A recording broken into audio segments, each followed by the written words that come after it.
I mean, she's literally a goddess. Hello everyone, I'm Sarah from Everyday Starlet. Welcome to my channel. I make videos to inspire you to be the star of your own life. I'm continuing my masculine feminine energies film breakdown series with Wonder Woman. If you're not familiar with what I mean by masculine and feminine energies, I talk about this in most of my videos, but a brief summary. Masculine and feminine energies are energies that live within all of us. We all contain both energies. We all have a core energy. This is the energy we're most ourselves in. These energies often link up with our gender. They don't have to, but they very often do. And we can be in wounded or healed versions of either of these energies. And each of these energies contains archetypes, and we all contain all of the archetypes that we can tap into at any point that we want to. And I have a lot of videos breaking down the masculine and the feminine archetypes in much more detail. And in order to have sexual polarity in a relationship, you need one partner to be in the masculine and one partner to be in the feminine. These opposite energies attract sexually and same energies repel sexually. So let's talk Wonder Woman. Now the main character in this movie is Diana, who is actually the goddess Diana, and she actually finds out that she is a goddess in the course of this film. She's grown up on an island of women, so she's really only known men in theory and from what people have told her, which I actually think is somewhat symbolic of the world that we live in today, in the fact that many of us as women are raised primarily by our mothers and surrounded by mothers. And you can tell that on this island, man, so to speak, is actually considered to be corrupt, untrustworthy. You know, like her mother says, they don't deserve you. They have this very judgmental view of men, and I know that this is symbolism because this is more about division of worlds, and man as in mankind is sort of symbolic of people engaged in war and things like that. But I do think that we could really look at this from the way that our society has grown, where many women in our society today grew up with mothers who had very judgmental views of men because they were hurt by men if they had either absentee fathers or not strong father figures. Many women today get this notion of men are bad, and this whole concept of like there's no good men, or all these stereotypes that you hear women saying nowadays. For most of us women, that's not our story. That's a story we got from our mothers, our aunts, our grandmothers, you know, from other women in history that got put upon us. I mean, if we want to delve into it, I think a lot of us who were raised by women in the women's liberation movement, so to speak, and had this idea that like men are bad or men are evil or men are the ones who are suppressing women, is that those women then put that mentality onto their daughters. And then as women, we kind of grow up with this idea that like, okay, men are bad, and it's not even our story. It's not even necessarily always our experience. And I'm not saying there aren't women out there who haven't had their own experience of men being bad, but very often that's a story that gets put upon us. And in Diana's case, she doesn't really know men. She's never met a man until, you know, she meets one in the film. So she had this idea of what men were like that was put on her by the story she heard from her mother and her aunt and the women around her. Now Diana's natural feminine essence comes out a lot in comparison to Steve, who is her main love interest, so I'm gonna get to them in a minute, but I really want to break down Diana's feminine archetypes. I have a whole video, I actually have several videos about the Divine Feminine Archetypes, and I really want to break down the Divine Feminine Archetypes in Diana's character. She's very much a Huntress. That is her overriding feminine archetype. For Diana, primarily that Huntress energy is mostly in her training. She doesn't really have a lot of real world battle, especially in the very beginning. She's trained to be a warrior, she's trained to be a fighter, but a lot of that is really in practice. She doesn't necessarily have a real world experience with that. And it's really interesting how when she is battling her aunt in this film, who has trained her, there's a moment where Diana puts her arms together and like there's this sort of explosion. That's the moment she realizes her own power, and she's actually quite afraid of it. So while she does have an amazing Huntress energy, she has that warrior in her, she's still afraid of her own power, which is something that is very common in women today. Many of us women are so afraid of our own power when we realize that our power might potentially hurt our loved ones in some way. Not intentionally hurt them, but say, for example, one thing that's very common in women is we're afraid to show our full power and strength because we're afraid that we'll overshadow our mothers, or that we will hurt our parents because we're not following their path. Even when we are strong, powerful women, we can very often fear the actual full extent of our own feminine power, which very arguably has been suppressed over the years because many people fear the full force of feminine power. We suppress that. So like, even though Diana is a warrior, she wants to fight, she has all this drive in her to fight, she still fears the full extent of her strength because she still fears hurting people, which is very much feminine energy. And in reality, one of the big distinctions here between the Huntress energy of divine feminine energy and the warrior and masculine energy is masculine energy is typically much more comfortable with death, with their connection of the stillness, the peace that comes with death, like that kind of thing. Now, I'm not saying that all men are totally, you know, able to handle that, but it's much more of a masculine quality to, you know, they're the hunters, they're the ones that have to get past the idea of actually killing another living thing so another living thing can survive, that kind of thing. That's not innately feminine. The feminine is never going to want to end a life because the ending of something is really not something that the feminine is comfortable with. The Huntress energy, that fight, that drive in the feminine, it's still going to be very difficult for her to have to actually hurt someone. The feminine does not actually really want to hurt someone.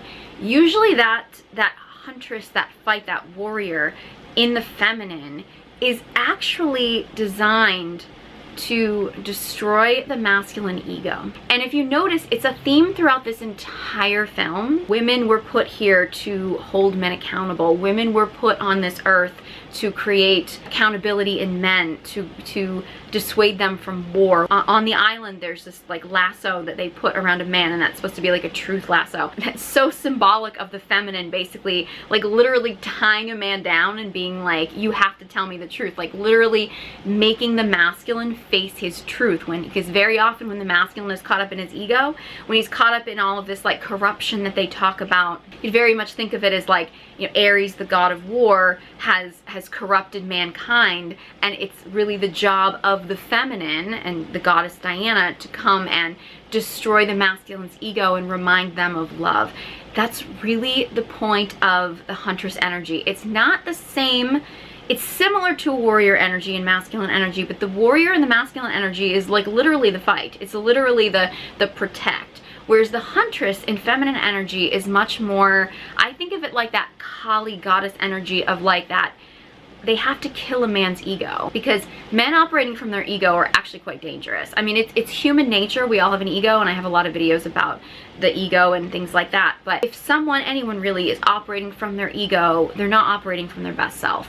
And it's really the job of the feminine to destroy that ego. And that is really where Diana's Huntress energy is from. She's trying to literally destroy, you know, you could easily argue that the god of war is really the one who is inciting the masculine ego in order to fight this war. He's the source of the corruption, and the feminine is there. The feminine Huntress energy is there to destroy that, to basically destroy the corruption, destroy the ego, to destroy all of the selfishness, the distrust, the everything of the masculine, to remind them of love. If you really think about it, the feminine is really designed to remind the masculine of love, to bring out the love of the masculine, to destroy everything in the masculine that is not innately love. I mean, and that's really the point of the feminine. So her Huntress energy is very strong because she has this drive to destroy the masculine ego. The interesting thing about Diana, though, is even though her Huntress energy is so strong, she has a really strong maiden energy because she has been so secluded in this world that she's really been very sheltered from. Her mother's kept her very safe and sheltered, which is very common with mothers, particularly if you have just a mother and you don't actually have a father figure. The mother wants to keep their child safe. They want to keep their child protected. They want to keep their child nurtured. And so not letting her go off into the world and experience life and experience another world has kept her quite sheltered. So you see it so much in Diana when she does actually end up following Steve into the real world and seeing the world, and she's got this very like childlike view of everything in the world. It's sort of this naive innocence about the way the world is. It's like, no, I just have to do this one thing and then war will be gone. Like, what about peace? Why can't we have peace? Why can't we just do this one thing and then we'll just have peace? And like assuming that everything is just a very easy answer, because that's how she looks at the world. She looks at the world through that childlike eyes. So many of us as children, when we we saw something wrong, we were just like, well, why don't we just do this thing to fix it? And we think of it as a simple solution because in a child's eyes, everything should be simple. I mean, it's not supposed to be complicated. You see it in her childlike wonder the first time she sees snow. You see it in you know, her focus. Like, I think it's really poignant when she switches from her Huntress to her Maiden, when she's walking down the street and she's talking about battle and she's talking about, you know, preparing for battle, and then all of a sudden it's like a baby. It's that childlike wonder of just seeing the world and everything in the world for the first time, and she's got such a beautiful connection to that Maiden energy. And I just love seeing that combination of the Maiden and the Huntress, because those are not energies that people think of as both being one. I think a lot of people think of those as being contradictory, but they're really not. They're really beautiful together. You know, she has that desire, that drive to destroy the masculine ego, but she's also got this beautiful childlike wonder. And I think that's, to me, it's an example of, you know, I've said this in many videos before, but a lot of people believe that, you know, when you're little, you're a maiden, and then you let go of your maiden energy and you transition to your mother, and then you transition into your crone or wise woman, whichever way you want to put it. I actually believe that you can embody all of those throughout your life, and I think this is a beautiful example of the fact that you can be this wide-eyed childlike maiden and still be a powerful huntress. You can also, you know, be a wise woman. You can be all these different things, and you can still hold on to your maiden energy, which I just think this movie is a beautiful example of that. Diana has a little bit of wounding in her lover energy, and I think part of that is because she has been so sheltered for a long time, so she hasn't really been able to fully connect with all the sensations. You kind of see it initially when she's talking to Steve about reading up about, like, you know, the human body and the reproductive system and things like that, and how she says that, you know, men are required for reproduction, but they're unnecessary for pleasure. Like, it's that kind of thing. And lover energy is not just sexual energy, although that is a part of it, but it's also very creative energy. It's also sensuality that starts to come out in her. I think the first time I really noticed that sensuality in her is when she eats the ice cream for the first time. It's a really short, quick scene, but I just really love that. It's like the first time she eats ice cream, and it's like like her whole face lights up, and it's just this moment, and then she looks at the man who made the ice cream. You should be very proud. Like, it's that moment of, like, truly, oh, just like owning that sensuality in her. Diana's mother energy comes out. I actually think it comes out the most with Charlie. Charlie is, you know, has a lot of wounding. He's obviously been through a lot, and he has a very childlike, like a nervous child kind of an energy to him. And like the first time he has a nightmare and she tries to comfort him, he pushes her away. Like, she has that drive to, like, I want to comfort him. And later on, Charlie is really down on himself because he feels like he's failed, and she's like, oh, but who would sing for us? It's that energy of, like, really wanting to build up someone who has that very childlike energy. It's also her drive every time she sees, when she's going through battle and stuff, every time she sees, like, a mother and a child struggling or suffering, she has that need to, like, oh my god, I want to help the children, I want to help the women and the children. Like, it's that drive that is very much mother energy. I think in our current society, because so many women get caught up in this very unhealthy, like, mothering energy, that the mother archetype actually gets a little convoluted, and that we start seeing any kind of nurturing energy as being bad. It's not that nurturing energy is bad or negative. It's a matter of, first of all, not only embodying our mother energy, because if that's the only archetype that we're embodying, there's probably a problem there, and that can very often go into wounding. But with any of the archetypes, if you start embodying only one of the archetypes, Diana was only Huntress and she had nothing else, probably would become very wounded. I mean, it's a matter of knowing how to embody all of the archetypes within us. So I think very often women tend to fall into this category of, like, only falling into the mother archetype and becoming so nurturing that they start putting themselves aside and don't actually pay attention to any other parts of themselves. They just become a mother. And very often women are doing that today for men, not just for their own children. I would even argue that when you're dealing with your children, if you only embody the mother energy and you're not embodying any of your wise woman, your wild woman, you know, your lover energy, which would be more, you know, your creativity, your sensuality, things like that. I mean, those are all things that are examples for your children. So obviously having a nurturing mother energy is wonderful, and I don't think we should knock that or dismiss it as being weak, which I think many people do today. But also understanding that that nurturing energy is not the only thing that we should be embodying, that really as as feminine women, we need to embody all of the archetypes and not get too much into one, because that's when it starts to be wounded. That's when we start to get into this mothering energy, which actually becomes very masculine, very controlling, and we usually end up putting our own needs aside and our own boundaries, our own, you know, energy aside, and we give it all to somebody else, and that can be very draining. I feel like people get confused by that, so I want to clarify.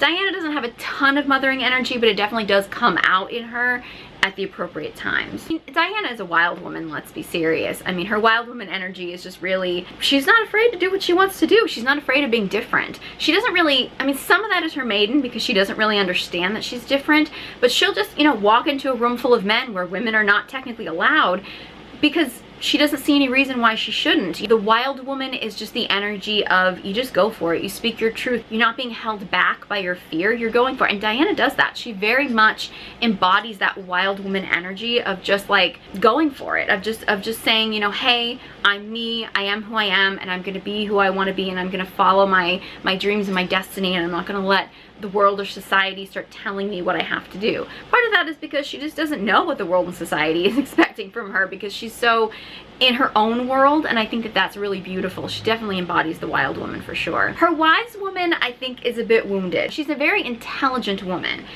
but most of her intelligence has come from her masculine mind. She knows like every language pretty much. She talks all about these different studies that she's done, all these books that she's read. That's all, I mean, that's all great to have. I mean, men and women should be educated. I'm not saying that women shouldn't be educated. However, those things are usually, that's the masculine mind, that's the masculine wisdom, is the education, the studying, that kind of like logistical stuff. Great to have. However, the feminine wise woman is tapping into your intuition, your inner knowing. Diana doesn't necessarily do that until the very end. She very much is following, like, she's been told this story, so she's following this path because this is what she's been told. And it's really evident how kind of far off she's been with connecting to her own intuition when she actually thinks she's killed Ares. She thinks she's achieved her goal of killing Ares, and then the war doesn't stop, and she can't figure out, like, why isn't the war stopped? Like, I don't understand this. Then she realizes who Ares really is, and there's that moment of, it's you. And this was somebody who actually had been helping them along the way.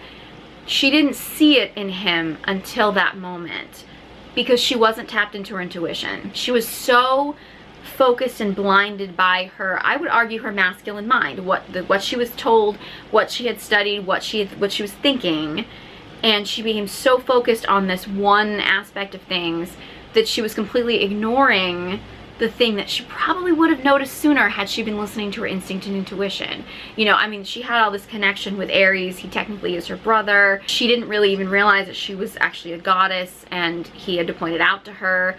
She wasn't tapped into that part of herself because she wasn't actually listening to her own inner wisdom. She was listening to the voices around her. That shows a lot of wounding in her wise woman. It's not that her wise woman wasn't there. It definitely was there. It's just she wasn't allowing herself to be tapped into it because she was so caught up in her masculine mind. I think that's really common nowadays, especially with women. Women are so educated, and which is wonderful. It's just that as women, when we focus solely on masculine education, masculine focus, you know, on studying things that are masculine, that are all in the mind, and we don't ever actually drop in and tap into our intuition, we're actually missing out on a huge resource of wisdom. And again, I think there's a time and place for both, for sure. But as feminine women, tapping into our intuition, you'd be amazed at how much we actually know. You know, and I think that it's a part of many women that just we haven't tapped into, and I could get into all the reasons why. We're very disconnected from our bodies for a lot of different reasons, but probably because a lot of us are so focused on trying to diet and lose weight so we can look like people like Gail Godot, and a lot of us are, you know, screwing up our hormones, the foods that we eat, the medications we take. I mean, anyway, that could be a whole other tangent, but so many women are so disconnected from their bodies that they're not actually tapping into their inner intuition, and they're actually really disconnected from their wise woman. As intellectual as women have gotten in the course of history, women are smarter now than they ever have been as far as education, but we're missing out on a lot of that feminine wisdom, and I don't think that we should just dismiss that. I think that that's really important for us to reconnect with. And of course, her queen archetype, I mean, she literally is a goddess. I mean, let's be serious. And I think if the queen archetype as really embodying all of the archetypes, and I think towards the end when she really starts to tap into all of her archetypes all in one, that's when she really steps into her queen. So at the very end, because she sort of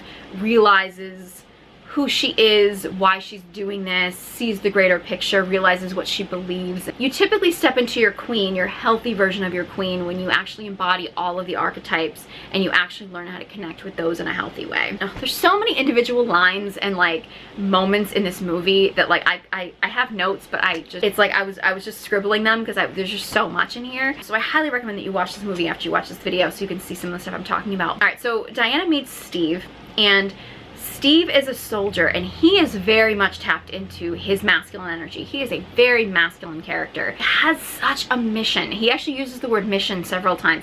He has such a passion and purpose. He knows what it is that he's supposed to do. And he has such a masculine drive and such a masculine direction. I mean, he really embodies all of the masculine archetypes for sure. I mean, he is just such a wonderful masculine character. And seeing Diana and Steve together, I think, really brings out the contrast of her feminine, because overall by herself she can appear somewhat masculine because she does have a very distinct passion and purpose. However, the way that they approach their passion and purpose is different. Steve's is very directional. Steve's is very, okay, I have this mission. I have to get this notebook to this place. I have to go in this direction. This is what I have to do. And this is the next step that we have to take in order to get to this step, and to this step, and to this step. Like he has his direction, whereas Diana has this like overriding idea of what it is that she wants, but she's very easily distracted. She's very easily distracted by babies, another battle, seeing somebody hurt and needing to go and help that person. And with Steve, it's more of a big picture kind of thing of like, okay, this is the strategy to get where we need to go, whereas Diana has a little bit more. She has this idea that you have to kill Ares, but she doesn't really know how she's going to do that. It's just like she thinks that that's going to solve the problem. But there's also this, oh my god, there's this other battle here where we have to help these people. Because the feminine has much more of a connection to people as opposed to the masculine, which has more of a connection to ideas and to overall concepts, as opposed to the feminine, who's like, oh my god, there's somebody suffering. Like, the feminine has more of a connection to humanity. Kind of makes sense because everybody on this earth is here because they were birthed from a woman. So women have more of that connection to humankind, as opposed to the masculine, who is more of a connection to like the overall idea or the overall scheme of things. The biggest conflict that Steve and Diana have is that Diana does not like to take Steve's direction. That's actually a big thing because Steve is very focused. He has such a passion and purpose and is so focused on like the overall mission, whereas Diana is so easily, she's over here. That's very feminine. That is very much feminine energy. The feminine can have a passion and purpose, but she's very much going to get distracted. That's every time I see a woman saying that she's been diagnosed with like ADHD or something like that, and I'm just like, you realize that that's feminine energy. Like, the feminine is designed, as women, we are designed to constantly be in different places at different times. As women, we're designed to have to look after multiple children, to have to cook a meal while we have a baby on our arm, to be able to create things. You know, creative energy is not necessarily just, okay, I'm gonna sit down and create this thing right now. It's usually like, you know, taking inspiration from here and from there, and the feminine is very much all over the place. Like, that's our thing, and that's not to say that as women we can't focus, but that focus is masculine energy, and I think that that's actually a big misconception, because I think in our current society today, we see more men who are unfocused and we see more women who are focused, and that's the shift that's been happening, because so many women are in their masculine and so many men are in their feminine.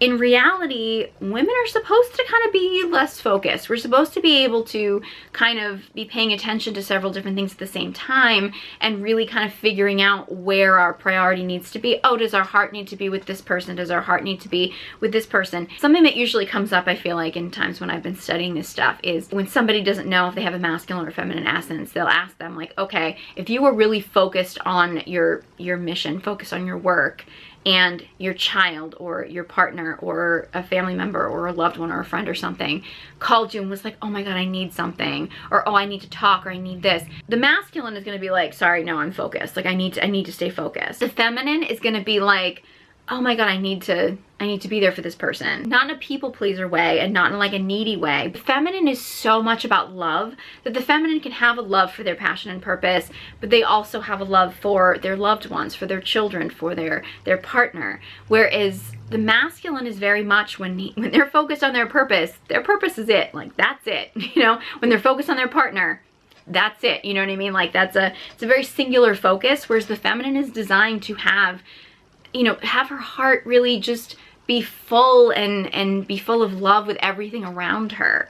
And that can seem very distracting, and Diana's very much like that. She has a goal, she has a purpose, she can fight for sure, but she also has this drive to be distracted by other things that are important, but she's always kind of like, oh, what is the most important thing in this moment? Whereas the masculine in Steve is very much, no, this is the mission, this is the direction we have to go. We can't worry about this other stuff that's going on right now. We need to actually complete this mission and stuff. And that's a very masculine feminine dynamic. And the fact that Diana is constantly fighting Steve on his direction, that's where they start to butt heads a little bit, because the masculine needs the feminine to trust in his direction. Now, it should be trustable direction, but the masculine really needs the feminine to trust in his direction, or else it's going to kill the sexual polarity. Steve cares about Diana in those moments, but that's not the moment that they really come together in sexual polarity. The moment that they come together in sexual polarity is actually after they've won the battle and they're dancing together. And for one thing, is Steve is leading her now. Steve is actually leading her in how to dance, and she's actually surrendered to his leadership. And then the Snow shows up. She's in wonder about Snow. She's got that maiden that's coming out of her. And that's the moment that Steve really becomes truly sexually polarized to her, because he has the direction now. She's trusting in his direction, and she's also relaxed and surrendered. You know, he respects her Huntress. He respects the fight in her. He respects her drive, but he is sexually attracted to her radiance, her wonder, her trust and surrender in his direction. That's what he's sexually attracted to. That doesn't mean that a woman should just be surrendering to any man, for sure. She has to trust in his direction, but at that point she does. And there's actually a big shift. I think part of it is, you know, Diana is still in her own mind, in her own world. Like, she wants to do her thing and isn't really fully trusting Steve's direction. But then there's a scene when they're trying to take out a sniper at a tower, and Steve goes and he takes it's a car door or something like that, and gets some of the guys to put it on their back and is like Diana's shield, and she runs and uses that platform that they've built to actually propel herself up. I mean, it's a superhero movie, so this is not like this is not like real life stuff that's going on here. And she dives up into the tower and takes out the tower, basically. She had to completely trust in his direction in that moment. He literally was like, Diana, shield, and she went and did her thing. And that shows that she trusted in his direction finally, because she kind of had been doing her own thing and not really being totally, you know, trustworthy in him. And she just took that one piece of direction and she ran with it, and that's basically how they defeated the army. And again, it's a superhero movie, so this is not like real life stuff. However, I think that some of this is symbolic for real life experiences, and I think it's also very true it's an example of masculine leadership, in the sense that masculine leadership is not about always being the star. It's not about always being the hero. I think that's a big misconception when it comes to masculine leadership, as far as, okay, well, that means that the masculine has to be the one that takes all the credit and takes all the glory. That may happen sometimes, but that's not a guarantee. True masculine leadership is about knowing the strengths and weaknesses of the people that you are leading, the people, whether it be people on your team at work, or people, you know, in your family, or, you know, whatever group of people that you're leading. It's about knowing their strengths and weaknesses and actually being able to direct them in a way that you can actually use those strengths in order to achieve the purpose, achieve the mission. Steve knows what Diana's strengths are. So he knew if he gave her that direction that she would be able to achieve that. And I think that that's a distinction. If we're talking about in a relationship situation, it's not about the masculine telling the feminine what to do and then he takes all the credit and he's the king and he's the one that gets, you know, all the glory in that situation. Sometimes that's going to happen, but sometimes it's about the masculine simply knowing the strengths of the feminine and saying, okay, I know you're better at this, so you do this. And then also encouraging her and literally uplifting her, to be the best version of herself, to uplift her in that situation. Masculine leadership is not about being a tyrannical king and like, you know, the feminine is a slave. It's really about being that king-like energy and knowing your queen so well, guide her in a way that her strengths are going to allow her to shine. Steve knew her strengths. He knew what she could do and what she could accomplish. And he was like, hey, I'm going to give her direction and I'm going to help her so that she can now do what she needs to do. The masculine can totally support the feminine in life and in the world, and can cheer her on and can actually uplift her, because that's part of masculine leadership too. It's knowing your partner and knowing her strengths. That's leading with masculine leadership. Now, leading with feminine inspiration, because I have a lot of videos about this, and I think that there's also an interesting note when Diana decides that she's gonna go into battle the first time, and Steve's telling her that you can't go into battle, this is not safe, this is not a good idea, and she goes anyway. And it's basically been known that like this battle had been going on for a year. No one had been making any headway. Everything was just a mess, and this was no man's land. It was an impossible task. And Diana just went for it. And she clearly, I mean, she's a goddess. She's able to deflect all the bullets, and she's fighting. She clearly can handle this herself. But Steve says something in that moment. He says to his team that he's assembled, he's like, she's taking all the fire. Come on, let's go. It's like, so many of these men had been defeated. They felt defeated. They felt like this is no man's land. We can't do anything. And the feminine's like, really? I think we can do something. And she just goes ahead and does it.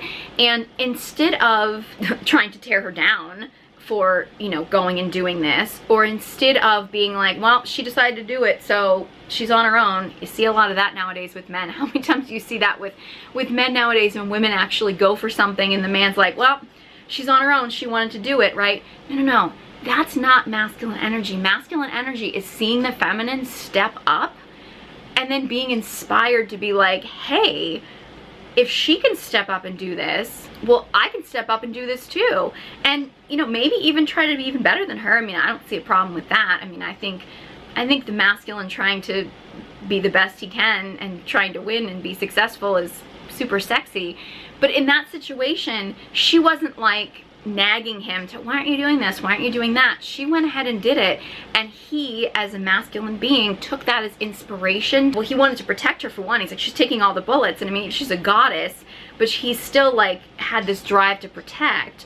But it inspired the men to be like, hey, let's go into battle. And I think that leading by feminine inspiration is a very underrated trait. And I think it's really crucial in our society. It's something not a lot of women take advantage of, is that the masculine leads by direction and the feminine leads by inspiration. And so I don't think it's a matter of, as a feminine being, of being weaker, which is what I think a lot of our society is trying to tell women, like, oh, be weaker so you're not intimidating to men. When in reality, no, I think women should be shining. We should be doing the best that we can. Now, from a feminine open heart, for sure. I'm not talking about putting up a masculine shield or you know, using your work or achievements to try to get into perfectionism or, you know, try to guard your heart or anything like that. Like, that's a whole other thing. But I think as a feminine woman, go out and shine. Do the best that you can and see what men want to actually step up and actually live up to being the man that deserves a woman who is stepping into her best self. Like, for sure, because that's the man you want to be with. You don't want to be with a man who's just like, nah, I need you to lessen yourself so that I don't feel intimidated. No, you want a man who's just like, wow, she's shining, so I guess I better step up my game and start shining too. Another really poignant scene, oh, this was just so literal, I couldn't even stand it, right, is when Steve is actually talking to the professor. She's like this mad scientist mastermind, they call her a witch and stuff like that, whatever. He is so smooth. He's penetrating her. He's trying to get information out of her. He wants something from her. He wants information. He's trying to get intel, essentially. She is so taken with him because the feminine will be totally intoxicated by masculine presence, and he was so present with her. He was so focused and he was so determined. She was really starting to go for him. She was starting to fall into his masculine essence. And then Diana walks in, which Steve didn't expect her to be there, but Diana walks in and Steve gets distracted. Now, partly because, of course, Diana's gorgeous, but also partly because Steve feels responsible to some extent for Diana's safety and is also afraid that she's gonna destroy things. I mean, he's kind of got a lot going on in his mind when it comes to Diana. He gets distracted. All it takes is a subtle glance away from the feminine, and all of a sudden the professor's like, well, I can see your attention is elsewhere. He lost her in that moment. It only takes a second. It only takes a second. Don't think men fully understand this. There is nothing sexier to a woman than a man's presence, and that requires him to be focused on her. All it takes is a split second of his attention somewhere else, especially if it's on another woman, and it's like, it's done. It's done. And I know that men want to argue, men look at other women all the time. Sorry. Every time you do that, you are becoming less trustable, because and sometimes your attention is gonna legitimately have to go to something else. Let's be serious, right? I mean, if you're at dinner and you're having this amazing conversation and the waiter comes over and asks the question, you may have to look at the waiter and you may have to respond to the waiter, get an emergency phone call or something. Like, there are times, obviously, when your attention is going to have to go to something else. But if you are incapable of actually holding focus and attention on your feminine partner every time that you lose her, particularly if it's another woman, that is going to be the killer. And every time that happens, it's just a subtle glance. As a man, if you want to have a healthy, stable relationship, you gotta work on that distraction. Other women as a distraction, it deteriorates the trust in a relationship. And all it takes is a subtle glance, and it completely deteriorates the trust. It does. If it's that subtle, imagine how bad it is if you literally check out another woman, or if you are following other women on social media, or you are liking other women's posts. Like, just a subtle glance makes her lose trust in you.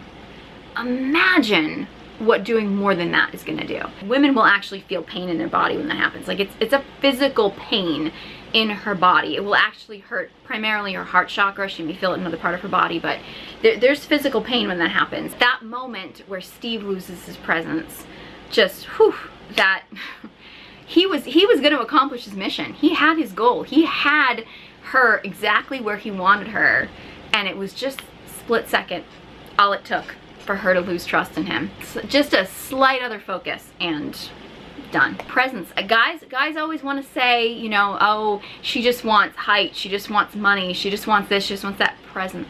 Focused, disciplined presence. That's an interesting moment too, when Steve is explaining to Diana about his watch. His father gave him, trying to explain to her what a watch is, because she has no idea what a watch is, which is very feminine, mind you. Like, I mean, not that women don't know what watches are, but she has this kind of moment where, like, he's like, oh, well, it tells me, when to eat, when to sleep, when to this, and she's like, you let that tell you what to do? For the feminine, there's no time.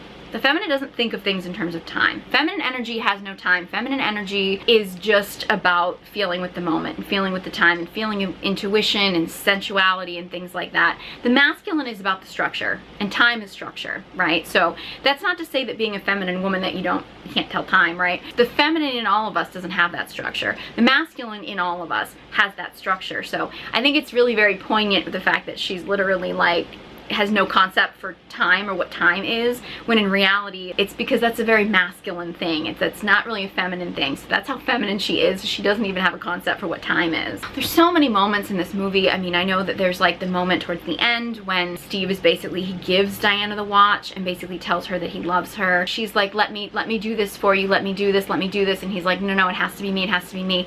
And I mean, he really does. He sacrifices himself for his greater purpose. I mean, that is the ultimate in the masculine, is sacrificing yourself, your life, in order to complete your purpose. And he is so dedicated to his purpose that he's willing to do anything in order to complete that mission. Diana is prioritizing love, right? She always prioritizes love. When she's battling, she gets distracted by her mother, she gets distracted by Steve, sometimes gets distracted by the other men on her team who she feels like are family to her. Diana is very easily distracted by love, because love is always going to be her primary purpose. For the feminine, love is always the primary purpose. For the masculine, his mission, his greater mission, is going to be his main focus, his main priority. And in that moment at the end, when Steve is basically telling her he's leaving and that he loves her, she opens her eyes to the love that is in the hearts of men, and in the love and humanity and things like that. And because she sees it through him, and very often when a feminine partner really feels that love, it's really just drawing out her own love that's within herself, but also it takes a masculine partner sometimes and that love and that connection to really create love in all areas of the feminine's life. Like when, you know, it's like that glow when you're in love, you know, as the feminine, when she's in love, her love expands throughout the entire world. And that's why love and connection and relationships are just so important, because they really do expand love throughout everything. And I think that that moment at the end is just really poignant too. When she realizes that love, that's when she's able to defeat Aries. That's when she's able to fight in battle. For the feminine, love makes us stronger. It makes us greater. It makes us fuller, and it actually fills us up and actually makes us more able to take on the world, because for the feminine, love fills us up. And yeah, I love this movie. I really do. And I just think it's such a great example of such a multi-dimensional character. I think so many people focus on her Huntress energy as being this warrior, but there's so much more to her than that. And she's not a masculine warrior. She has some connection to her masculine energy. She's got her drive and direction and things like that. She's willing to fight, but she is still a very feminine character. She's got that very divine feminine Huntress energy, which is so much else with her, and she's just feminine at her core. She really is. And I feel like we don't see that enough, and especially in, I think, modern day shows where we actually see the feminine being a strong, powerful woman, but also having such a connection to her divine feminine energy. And probably a lot of that is because this is based on a comic book, which is based on Greek mythology, which is a lot more divine feminine, divine masculine energy within it.